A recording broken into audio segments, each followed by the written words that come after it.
rebound effect on antihypertensive medication. And that does happen, and it will happen, if your patient all of a sudden stops taking the medicine. And it doesn't matter which antihypertensive it is. It's usually, you're going to hear it more profoundly associated with the discontinuation of clonidine. Clonidine is a big one, or cataprant. That's the one that you're going to get a couple of questions on.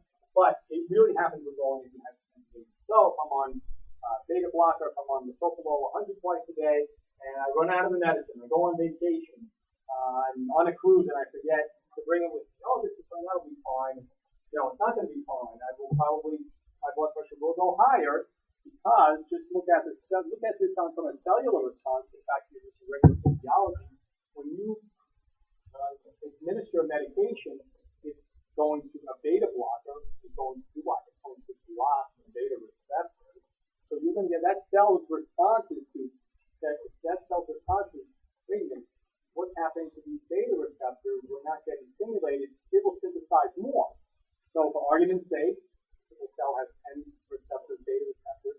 So now it's going to make 50 receptors because it thinks that it's not getting infected correctly. So now when you remove that agent, that beta blocker, now those receptors are going to be flooded with the agent that stimulates them, and you're going to get worsening hypertension. You're going to get upregulation of receptors. And that's with any antihypertensive agent. So that was one good question that came up. So be cautious if you're going to be taking someone off the medicine, taper them, and taper them slowly. Take them slowly, take them down to maybe half the dose for 3 or 4 days, and a quarter of the dose, and then stop. If somebody wanted to not get a medicine, and they are overweight, they do lose weight stuff, and they do get off medicine, so are they bound to rebound? Good question. Are they bound to, will they experience the rebound effect if you stop the medication suddenly? Not all the time, especially if you're on multiple medicines. So if you're on 3 different medicines, you can just take it upon yourself to stop one. Although I don't like doing that because usually you do need to taper. It's always a good idea to taper them unless they're having symptoms. So I like to taper them and taper them slowly over the course of several months, 2 months, depending on whatever agent it is. And again, unless they're having symptoms. Oh, and another thing that brings up is, what about when the person is dehydrated? Which I don't like to use that term. What about when they're hypovolemic? So this person has gotten, they're on a diuretic, 2 other antihypertensive agents, and now they develop profuse diarrhea. They're not eating, they've got some nausea, and yet they're still taking their antihypertensive agent, and they only have a viral illness. What I teach my patients is that it's okay to hold the medicine for 2 days when you're really sick. If you've got the flu, you've got diarrhea, you've got a virus, stop the medicine. Don't take your blood pressure pills for a couple of days. You got to be cautious with that because maybe they're taking those antihypertensive agents not just for blood pressure but for cardiac issues. So maybe they're taking that cortisone for rate control. They're taking that beta blocker for atrial fibrillation. So you be cautious when you counsel them on which agents to hold. I like to say that I prevent a lot of hospitalization by counseling my patients on that very issue. Because many patients would come into the hospital for diarrhea for 2 days, and I'm getting called into the case because when the blood pressure is 80 over 60, and they're still taking their medicine, they're not eating, they're not drinking, if they have been admitted to the hospital for a few days, and they're in renal failure, so we pump them up with fluid and they recover. So you've got to be cautious, and again, beware of the side effects. And holding the medicine for 2 days is not the end of the world for any medication. But holding it 5 days then, you would probably experience a rebound effect with some other adverse events. What was the other topic that came up? We talked about that. What else did we talk about? Well, I asked about the first. Oh, yeah. So the other thing that came up was the antihypertensive agents for the black versus non-black. Why do you choose an ACE or an ARB? It just works better in the non-African Americans, and the calcium channel blockers just work better in the African American population. wary of the dose again that you're using. Don't, and then don't, whenever you're afraid or concerned, just get a lab test and you can see what's happening to their electrolytes. Secondary hypertension, we spend tons of money looking for causes of secondary hypertension. Tons of money. Do we ever find it? Occasionally we find it, but this is where we waste a lot of money. And we shouldn't. Because we don't want to accept that primary hypertension is there. We don't want to accept that the person will be really a good study in pretty good. Pheochromocytoma happens in 1.1% of individuals that have secondary hypertension. It's very, very rare. But we'll get to the point where we're into actually the renal vascular hypertension was huge in South Florida. Huge to look at and look for because you can get an MRA and you can see some narrowing, but it's rather subjective diagnosis. You have to depend upon your radiologist. Yeah, I got X amount of narrowing. I think you can pursue stenting and then reverse the blood pressure. I hope that reverse also the blood pressure.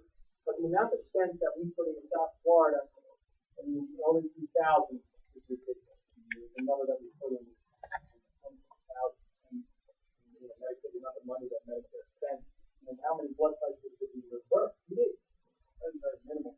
We did some trials that I'm going to show you that say that this is something that we used to do. There are some individuals that are out there that we should pursue analysis of the possible presence of immune target stenosis and possible stenting, but for the most part, we should not. The real thing that you're going to see, that you're likely to see, is sleep apnea. Rather send a person for a sleep study, and provide them with a test, and assess that they've got high blood pressure is related to sleep apnea. And you get another reason to motivate the person to lose weight. There's a lot of control doctors out there that will tell you that maybe going to a usual palate will reverse the sleep apnea, but it won't happen less than 50% of the time. I evaluated a couple of patients that have gone through that procedure, and the blood pressure is still in the room for controlled for a short period of time, and now it's worse again. They don't want to believe that it's the sleep apnea that's causing it. Sure enough, they use sleep studies. Sleep apnea is still present. Sorry, you got to wear the mask. And it's a pretty rough operation to recover. Very, very good. So, we're going to talk a little bit about renal vascular hypertension, narrowing of the renal arteries or kidney arteries, and how you get activation of the renal angiotensin aldosterone. It can lead to heart failure, stroke, and kidney disease. You can see it with fibromuscular dysplasia. It can be radiation induced. Those who get radiation in that area of the kidney. Maybe they had a lymphoma, maybe they had colon cancer, and they had a significant amount of radiation. In fact, usually arteritis. Fibromuscular dysplasia is usually seen in the young 15, 16-year-old. I've seen a couple of cases of it. And so-and-so is on the track team, goes for a physical. Sure enough, the blood pressure is 200 over 100, and the family is flipping out. What's happening to my daughter? What's happening to my son? Relax. Let's just get an MRI. Sure enough, fibromuscular dysplasia is present, which is sort of a feeding,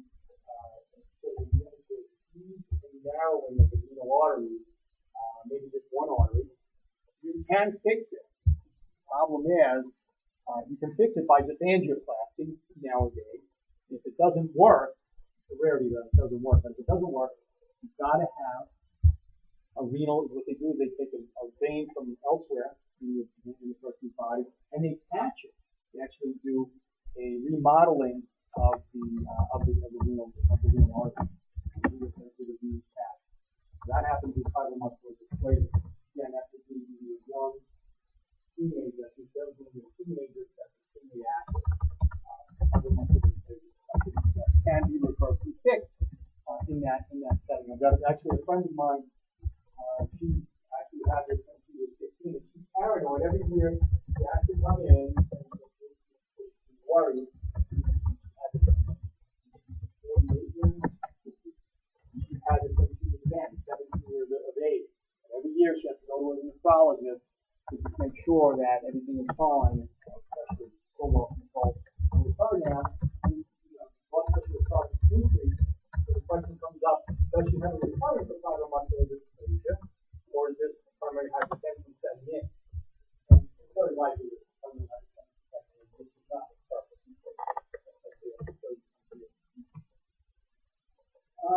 Onset of hypertension after 55, cardiovascular hypertension. They develop very resistant hypertension. So you're on 4 medicines, 5 medicines, and that controls its blood pressure. You see a creatinine go up with the addition of the ACE inhibitor or the receptor factor. And left heart failure is out of proportion with left ventricular hypertrophy. These patients are in and out of heart failure. Again, very, very rare occurrence.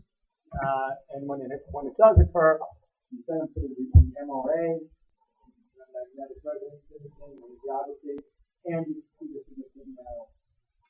Accelerated, it may cause kidney failure, and then we can that it may cause 97. Most are women. Looking at mild, moderate, and severe, so you see now the subjective nature of the matter. 40% to 60% mild, moderate, and severe. Typically only works, you can only stent to a very, very severe case.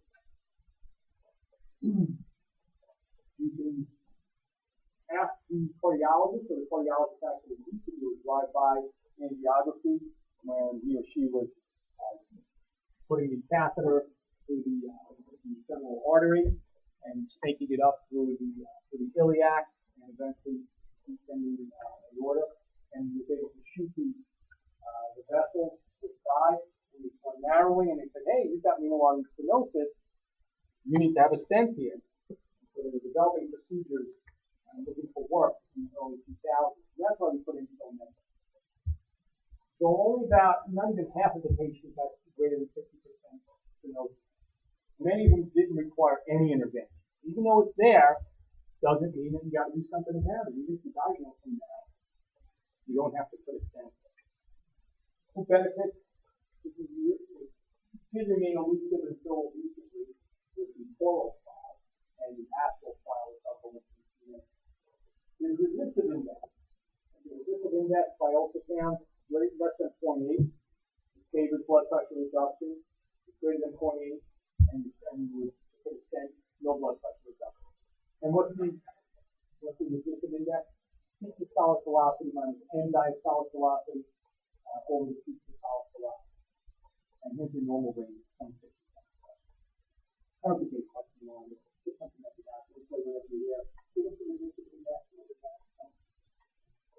getting the diastolic from the systolic. And that's gotten by renal ultrasound Doppler, renal ultrasound Doppler. Who progresses if nothing is done? If the region is less than 60%, about a third of patients progress. Greater than 60%, more than half will progress. But even though they progress, doesn't mean that something is going to happen. Some of these people that present in their 90s, I said, why are we getting anything? You're doing something better than me. You don't know. We're going to hurt you. Progression NSAID is rare.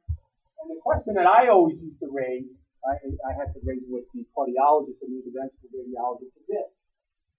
How many do we send to save one person from getting end-stage kidney disease? And how many do we accelerate or cause end-stage kidney disease? So, you can put these two questions together and say, all right, I'm going to, out of 100 people that I'm going to send, I know that there's a significant amount that don't even use it. And I know that there's going to be a small percentage that benefit, but there's also going to be a small percentage that I cause problems. So maybe I did more harm than good. Anyone know much of it? So, looking at the interventional cardiologist or the nephrologist, the interventional cardiologist would say, hey, we're going to make the heart failure better, hypertension better controlled. The nephrologist would say, what are you kidding me? There's no benefit of this. And then you're going to get stent thrombosis, or you're going to actually cause kidney failure by pushing off a piece of plaque into the kidney. That's the argument of cardiology and nephrology. And then there's a bunch of studies here. And then you look at, what it's going to do with perfusion, and you're getting lower perfusion, Again, some reversible changes and eventually irreversible changes in end-stage kidney disease. Even a small percentage of the population that has it, and even a smaller percentage that this will follow. Here's a nice picture. You see bilateral renal artery stenosis. And yeah, you should do something about it. So this is what you do for that. Bilateral renal artery stenosis. This is a plot of survival of kidney function if they have unilateral renal artery stenosis or bilateral. So you've got worsening problems with bilateral renal artery. So again, these are the individuals that we want to disease. And this is back in the early 90s. And the complication rate. Here you go. Coma, kidney failure. These people die. It's okay. Being on 4 or 5 medications, not fine. You treat this issue with blood pressure medicines and because you worry about cholesterol level. And there's a picture of it. You might put a type of cholesterol in, and this is a kidney biopsy. This is atherosclerotic disease, ABP, atherosclerotic disease, atherosclerotic kidney failure. There's no treatment for that. You put it off a piece of plaque by trying to send someone, and you cause them to be in kidney failure. They rarely recover. Sometimes, I was able to go off dialysis after a year. How she recovered, why she recovered, she was really lucky. And here's the indications for renal revascularization. If you see the sudden rise in the creatinine, so now you see yourself from 1 to 2 to 4, that's a good reason. You CFR with an inhibitor and receptor blocker. And again, the resistive index is 0.8 or less. And recurrent congestive heart attack. If they come in constantly complaining, they're constantly coming in short of breath, so recurrent heart failure is a reason that you would do a pursue stent. The CORAL trial, cardiovascular outcomes of renal atherosclerotic lesions, showed no benefit to stenting versus medicine. 5,000 patients. This thing was in the making from the early 2000s. Finally, when it came out, the nephrologists actually, we were so relieved and so happy because we were just tired of fighting the interventional radiologists and the cardiologists and the vascular guys. And still today, there are some interventional cardiologists that the last thing they picked up other than Playgirl or Playboy magazine was not. That was the last thing they read and not. The revascular hypertension screen with a duplex, or you could do a capital screen. However, the capital screen shows false negative, about 1/4. The MRA is probably the best. You get false positives. And when I first started seeing MRAs here, a couple of false positives. And when you're stuck with a positive test, you've got to send them for the angiogram. When you send them for the angiogram and the angiogram comes back negative, how much do you waste? And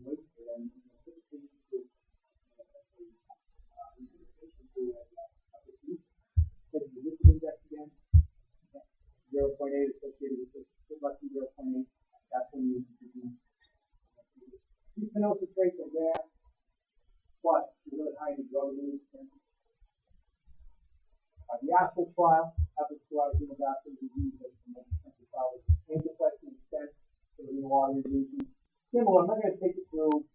Just know that there's another trial other than the CORAL trial that found out the same issue that you don't have to do vascularize. And there's a number of characteristics that the patient had. Let's do this. And again, similar complications. Creatinine did not change. The kidney function remained stable. And if the kidney function remains stable, look at the change in the blood pressure. You don't have a difference. When you compare devascularization with the black line versus stent versus medical management. So there's no real difference when you put a stent or put the patients on medicine. Nothing to do with medicine. Mineralocorticoid action. So this answers the question that came up earlier. What happens in people that are on anabolic steroids? That's another question that we'll be in. There's very few things there along these lines. And it all has to do with the receptors. Either too much of a receptor, underactivation of a receptor or over of a channel, or underactivation of a receptor, or oversynthesis of a hormone. And here, if we deal with, first one we're going to be talking about is primary aldosteronism. Aldosterone will enter the cell and attach itself to the DNA, hormone responsive element, and you're going to get your activation of the sodium channel here. And obviously, you're pulling in more sodium, that's going to be the hypertension. There's the 11 beta hydroxysteroid hydrogenase. That will be the apparent mineral corticoid. And with the corticoid remedial hypertension, you get elevation of H, and you get the mineral corticoid receptor. So primary aldosteronism, 1% of the hypertension population. Remember I said earlier about pheochromocytoma, probably 0.1%. So I get more physicians ordering the 24-hour urine collection for the test that we look for pheochromocytoma than we get for them looking at primary aldosteronism. When primary aldosteronism is 10 times more likely to be present. So well, let's just get the 24-hour urine collection for aldosterone first. Or sometimes I don't even get that. I just treat them with spironolactone. If the blood pressure gets better, maybe diagnose. Primary aldosteronism at high levels can cause significant wasting of potassium. And this is 24-hour urine aldosterone. That's 14 micrograms. And you've got to put them on a high sodium diet. You put them on a high sodium diet because you want to try to suppress the aldosterone, really, the endogenous aldosterone. And here it is. There's a treatment. Spironolactone or a supplement. So there's been fewer than about a third of patients. I saw a patient once that he had been diagnosed with primary aldosteronism, and his blood pressure still was very, very difficult to control. This is like for about 30 years the guy was on spironolactone. So I repeated the MRI, and sure enough, he had an adrenal adenoma. So he had a big tumor. Tumor, a mass that was secreting aldosterone. So now the question came up, should we continue to treat this guy with blood pressure medicine, really push up his spironolactone, or should we put him under the knife? It was a difficult decision to make, but we sent him back to Boston and let them make the decision because we wanted to, what we thought it would be best in his best interest to undergo the surgery because he wasn't tolerating the medication. Sure enough, he went under the knife, they took out the tumor, and his blood pressure did improve. So no complications. But he was walking around with tumor secreting aldosterone rather than him being treated for primary or congenital adrenal hyperplasia. Those are two things you've got to be cautious of. When you're treating someone that you suspect, if you make a diagnosis of primary aldosteronism, you're looking at the adrenal gland, which is probably the size of your finger, and you're looking for a tumor on there. So when they first did the analysis, you should always go back a year or 2 or 3 later, and if you don't see a mass initially, you should always go back a couple of years later looking for something because they may have an adenoma or a tumor rather than having the adrenal hyperplasia as causing the activation or causing the high release of aldosterone. So again, more common than you think. Congenital adrenal hyperplasia, primary aldosteronism, or the tumor, which is Conn's syndrome, C-O-N-N-S. So if somebody comes in with hypertension and has got low potassium, that's when you're going to need to. Here it is, part of the high aldosterone coming in, sitting with the hormone responsive element, again, causing the ENaC, the epithelial sodium channel, to pull in all this sodium. The issues of hypertension cure. Let's see. It's independently associated with a lack of family history and preoperative use of less influence and hypertensive agents. So if we weren't on much antihypertensive agents, you've got a lot better chance of being cured. The mass is present in the form of adrenal vein sampling. So we don't do this here. You have to send them to you definitely have to send them to a university setting where they'll look for the aldosterone level to see if it's equal on both sides. If it's equal on both sides, then likely adrenal hyperplasia or the mass is benign. more on one side and if it's more on higher on the side of the mass, then you should go in and take that mass out. Again, this is a reversible cause of hypertension. We use a 24-hour urine collection as I stated. Now here, so apparent mineral corticoid excess.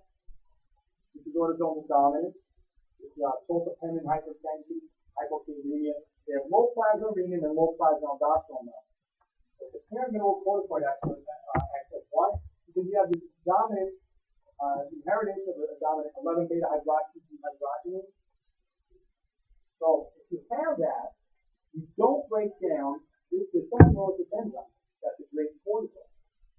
So if you don't have this is apparent mineral corticoid excess because this enzyme is supposed to break down cortisol to cortisone. Cortisol, if you leave it in high levels in the blood, will still cause activation in the nucleus on the hormone receptor element and cause it and lead to the high blood pressure again. And this answers your question from earlier. What happens when you take steroids, anabolic steroids? You want to get big? Well, you're going to get high blood pressure. So you're having an apparent mineral corticoid excess when you're taking an exogenous hormone. And also happens when you're taking in steroids for asthma, treatment of a glomerulonephritis, treatment of any rheumatoid disorder. These people will get a high blood pressure and it's very, very difficult to treat. So it's really an overdose of cortisol. Yes.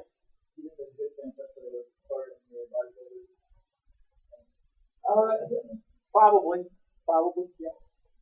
So the question is, does it play a big role if he's on anabolic steroids? Absolutely. What we did, causing the high blood pressure, but it was great. The trade-off, it's America, right? We want to look good. Doesn't matter what happens, what we look like inside. Little syndrome. You're not going to see this. It's only in kids. You'll see this maybe in children. So if any of you going into pediatrics, kid is born, 2, 3, 4, 5 years old, they're coming in with high blood pressure. There's something wrong with this channel here. The epithelial sodium channel or ENaC. So that's just less sodium poured in here. And again, you see significant activation of the hormone. Little syndrome is a hypertension gene. It's being a function in the sodium channel. Lowering hypertension case, hypertension with hypokalemia, 25-year-old with new onset high blood pressure. Blood pressure, urine shows some protein, so the potassium is very low. Low plasma renin, low aldosterone level. And that's it. And single mineral corticoid excess. Again, that's the aldosterone here. And here's the differential diagnosis. These are nice where also the memorize this. It's something for you to go back and look at when you have a secondary thought when you're considering secondary hypertension. Looking at your plasma renin activity and your aldosterone level. That's something that you should get when they're naive on medicine, because many of the antihypertensive agents that you're going to have these people on, you're going to prevent the diagnosis of the hypertension, or looking at it's going to affect what the plasma renin activity is, and it could affect what the plasma aldosterone level is. For example, if I had one of these patients on spironolactone and I did an aldosterone level, there's a crossover. Someone's going to get a high. My result is going to be a very, very high aldosterone level, when in fact it's just spironolactone. Urine coarctation, the theory of this that may occur or cause, and again, in childhood, that would cause it to show you to think that everything is okay, but blood pressure is really elevated in these people. And here's your pheochromocytoma again. 0.1% of this is individuals with hypertension, as opposed to 1% with the primary aldosterone. Here is an adenoma, not a carcinoma, but an adenoma is just a solid mass or lesion that secretes catecholamine. I've diagnosed several of these in my lifetime. Patients will come in, they'll be flushing, they'll have swings of blood pressure, systolic 180, 200. Then the next day they'll be fine. You've got to use alpha blockers in these people, and you've got to take that adrenalectomy or find the mass. You have to find the mass. Sometimes it's very good. And these are sensitivity on the test that you're going to be using. Usually it's urinary glomerular acid. and very, very high specificity for the pheochromocytoma. I like getting the plasma metadata levels to, plasma metadata levels. As I mentioned earlier, really the main cause of obstructive sleep apnea in the United States, these people snore, daytime somnolence, and the episodes of apnea. What actually happens? So a person is at, just picture this. Everyone always asks, well, how do you get high blood pressure from sleep apnea? Just picture this. You are not, you're not breathing. That's apnea without breathing. So there's no breathing. The kidneys sense that there's no oxygen. So the only thing that the kidneys can do to increase oxygenation or to get more blood cells to the kidney is to increase the blood pressure. So you get a high renin release to try to increase the blood pressure because again the kidney thinks that it's not getting any blood pressure. That's all it can do. That's how the blood pressure is increased. How you get an increase in blood pressure. It's a response to the jugular glomerular cells and a secretion of renin that causes the blood pressure to go up. We still bring more blood flow to the kidneys. And in essence, how do you treat it? Non-sleep apnea. And finally, I think it's due to hypertensive emergency, target organ damage. Losing hypertension becomes an emergency if this happens. If it's about seizures, if it's capital and encephalopathy. There's a number of times, if any of you decide to work in the emergency room, you will see it. Not efficiency, wedding incidents. So these people become significantly problematic. I've had a patient 46 years old. Actually saw him a few years ago. There's something that you don't want to take. What happens when you don't want to take your medication? Blew me off. Everything was fine. Actually developed an aneurysm, descending dissection, descending aneurysm dissection. From not taking any medication for a couple of years. So he dissected his aneurysm, which is a split along the vessel, along the descending aorta, and he reduced blood flow to his kidney, running to kidney failure. Actually needs to now get stents in his aorta. So he really should have died. He would have been better off. And now he's got to walk around. Was worried about his blood pressure. We do nitroprusside, let the person is in kidney failure. Anti-nitroprusside is in kidney. What happens with these complications, neurological complications, pneumonia? Again, it's a dihydrotheridine calcium channel blocker. That's one that is utilized. If you have a TMI, nitroglycerin or nitroprusside, another calcium blocker. If you're in heart failure, nitroprusside and iodine. This is dissection. Did you give this guy a beta blocker and nitroprusside? Well, we couldn't give him nitroprusside because he was in kidney failure. Couldn't give it. Why can't we give nitroprusside in kidney failure? Why can't I give nitroprusside in kidney failure? It gets metabolized by the kidney, so what happens to that medication? That's the what happens then? That'll be the whole Catecholamine's in excess state is the pheochromocytoma. You got to treat with phentolamine. The pheochromocytoma is treated with pregnancy. Remember I mentioned alpha-methyl before. Galazine is also the medication given in pregnancy. Of course, there has to be kinds of plants in that. Adolescence.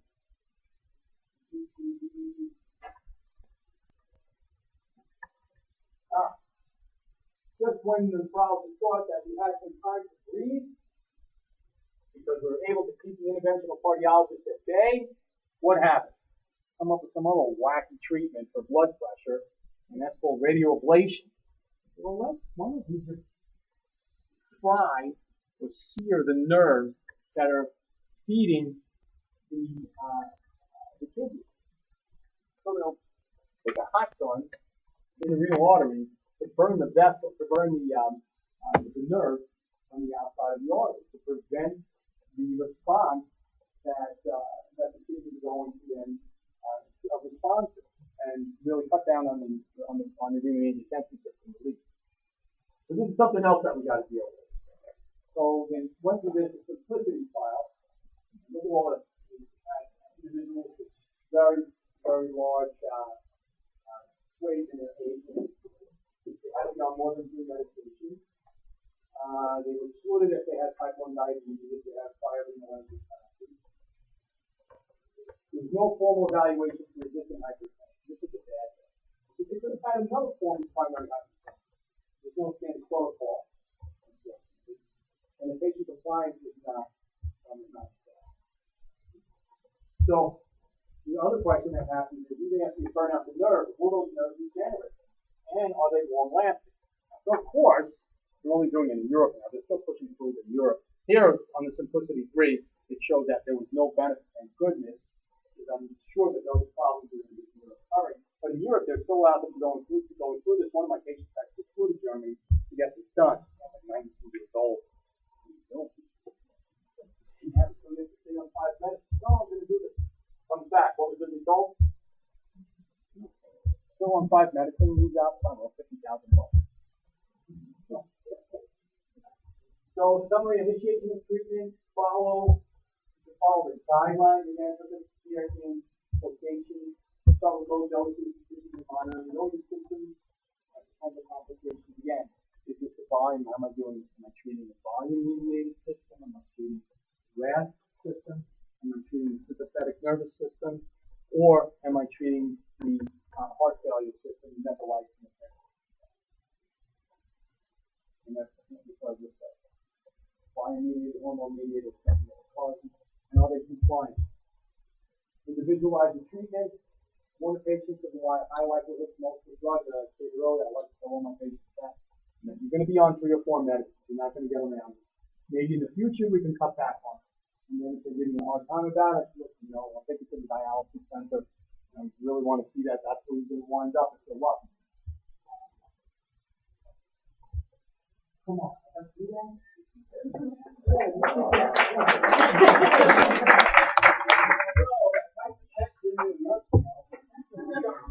4-hour lecture. I spent time. Thank you. I know.